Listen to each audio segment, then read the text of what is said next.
Hello guys! Welcome back again sa ating YouTube channel.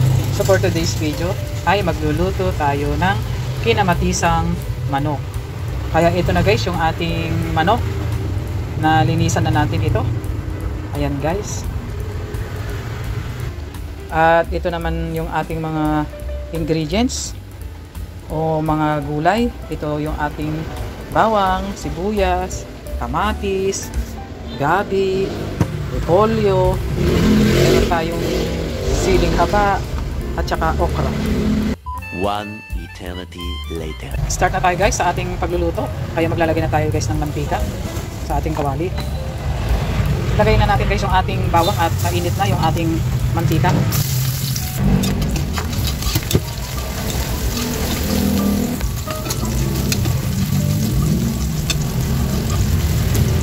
Sunod na rin natin guys yung ating sibuyas.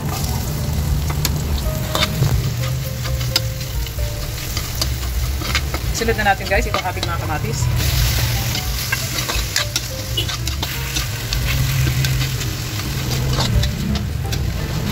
Sunod na natin guys itong ating mga manok.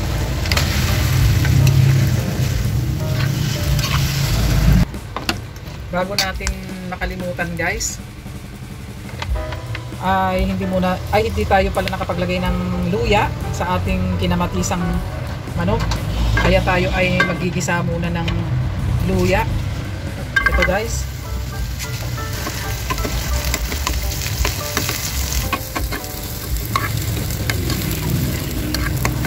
Ayan guys, maaamoy na natin yung aroma ng ating luya. Kaya ilagay na natin dito sa ating ginigisang ating kinamatisang manok. Ayan, naihabol pa rin natin guys yung ating luya. At isunod na rin natin guys yung ating patis. At takpakan na rin natin ang ating pinong paminta. Ating halu-haluin.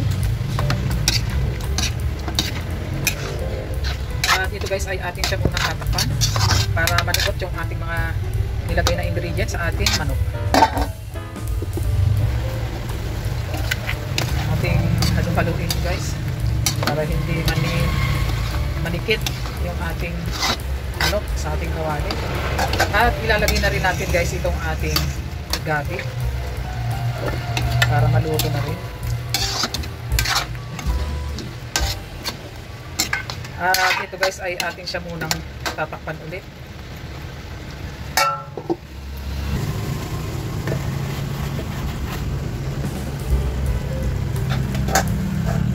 Ayan guys, maglalagay na tayo ng ating hot water pangsabaw.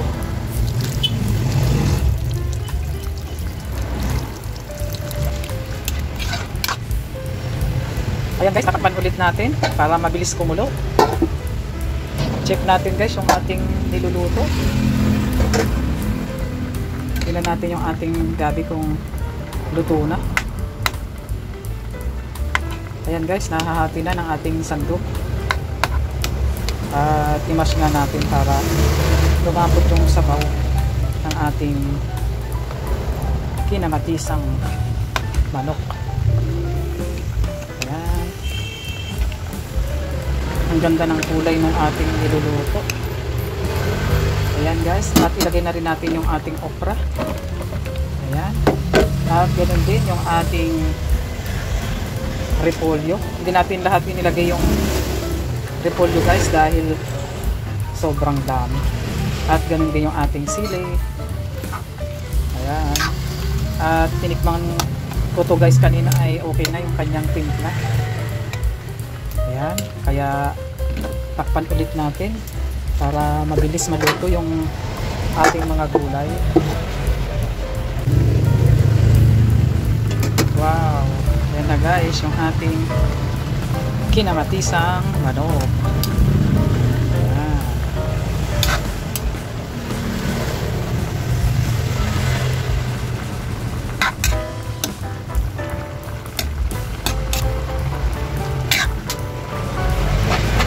Luto na guys yung ating mga nilagay na gulay, yung okra at saka repolyo. Kaya ayan na nga guys, it's done na ang ating nilulutong kinamatisang manok. Kaya thank you for watching and don't forget to subscribe. Bye bye!